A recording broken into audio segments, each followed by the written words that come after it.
大家好，跟住呢部分咧就會同大家講下咩係知識管理喎。喺幼稚園當中啦，知識管理咧嘅應用係好重要㗎，因為佢唔單止可以促進咗知識點樣有效咁樣去運用啦，仲可以咧支援唔同嘅機構啦，去達至唔同嘅目標或者組織唔同嘅目標。首先啦，就會介紹一下咧知識管理嘅意義喎。就係可以啦，有系統咁樣去存取同埋利用呢一啲知識，以達至咧唔同嘅目標啦。例如提高個表現啦，咁就透過最佳嘅實踐同埋共享，咁去提升翻教學嘅質素啦。另外啊，亦都可以增強個競爭優勢喎。喺教育呢一個領域當中咧，可以通過創新同埋卓越嘅教學啦，去吸引多啲學生同埋家長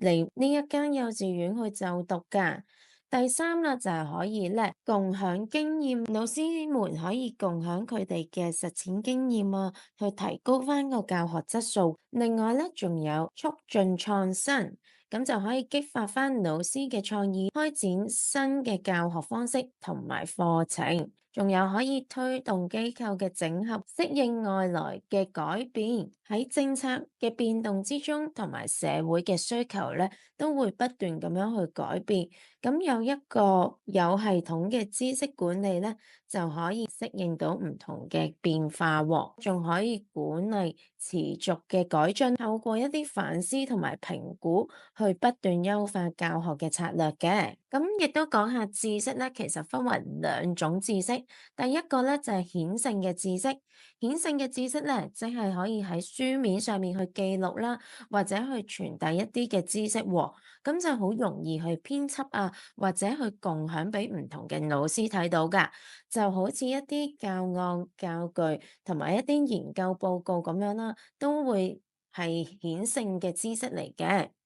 第二個啦，就係隱性嘅知識喎。隱性嘅知識咧，就係一啲個人持有嘅，好難去用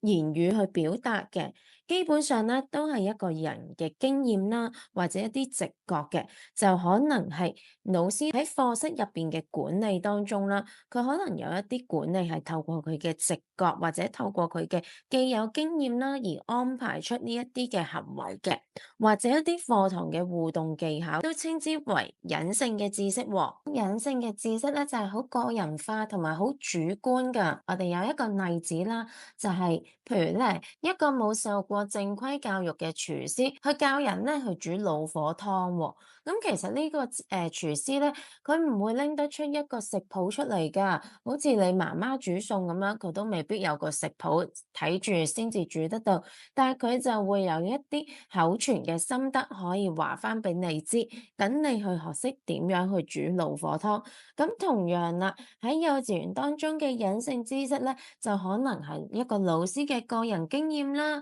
佢課室管理同埋教學技巧嘅經驗啦。咁佢有唔同嘅經驗，有唔同嘅得着。咁呢一啲得着咧，佢亦都可以用翻出嚟嘅咧，就係佢嘅隱性知識啦。咁所以知識咧係有一個轉化嘅過程，咁有四個轉化過程。首先咧外化，第二個咧就係內化，第三個就係結合，第四個就係共同化喎。咁究竟係代表啲咩咧？我哋逐個嚟介紹下先。首先第一個外化，即係指隱性嘅知識轉化為顯性知識嘅過程。例如啦，一名咧經驗好豐富嘅老師啦，去將多年咧帶領小朋友進行唔同活動嘅教學經驗寫成一本書，去等其他老師去參考。咁呢一個咧就係外化嘅過程啦。咁可能佢喺呢一本書入邊會記錄咗喺帶領小朋友去進行一啲科學研究活動嘅時候，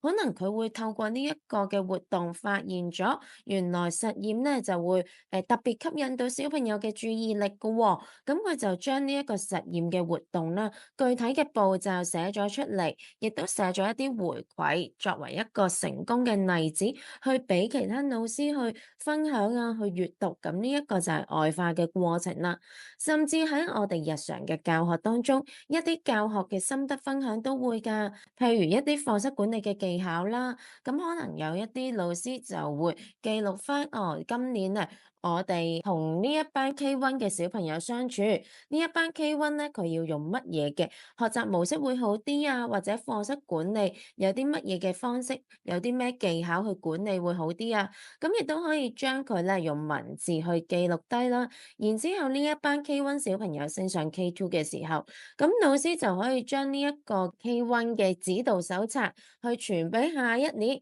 接呢一班 K1 仔嘅 K2 老師啦。咁就令到咧小朋友啦可以更加快去適應一個新嘅班別啦，同時亦都令到下一年接手嘅 K2 老師可以知道，哦，呢一班小朋友嘅特性係點嘅喎，有乜嘢嘅教學技巧係比較適合佢哋嘅喎。咁呢一個咧就係好常喺幼稚園當中啦會見得到嘅一啲教學心得分享。咁呢一個咧都係一個外化嘅過程嚟㗎。跟住第二個咧就係內化喎。內化啦，即係將顯性嘅知識轉化為隱性嘅知識。例如啦，一個新入職嘅幼稚園老師，佢可能會睇咗一啲參考書之後啦，將書入邊嘅知識內化咗，形成自己嘅教學心得啦。咁呢一位新嘅老師咧，就可以學識書本入邊嘅理論同埋技巧喎。咁喺班上面去運用呢一啲嘅方式啦，咁逐漸咧就會形成咗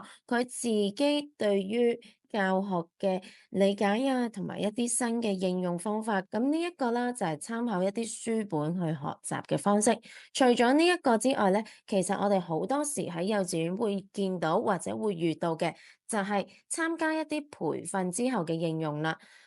我哋幼稚園入邊可能會有好多教師發展日啊，可能學校會幫你安排唔同嘅培訓，而呢一啲嘅培訓咧，可能你會閱讀翻呢一啲培訓嘅資料，再去進行反思，之後將呢一個培訓所得出嚟嘅知識咧，放翻喺教學當中去實踐呢一套嘅理論，形成自己獨特嘅教學風格咧。呢一個咧就係一個內化嘅知識轉化過程啦。然之後咧就去到結合，就係指顯性知識同埋顯性知識嘅結合。就例如啦，有兩本關於幼兒教學嘅書喎，咁我哋咧將兩本嘅書籍當中嘅重點啦抽出嚟啦，咁再去咧成為一本咧全新嘅參考書咁樣喎。咁咧呢一個就係結合嘅過程啦。但係當然啦，你將兩本書結合成一本嘅參考書嘅時候咧，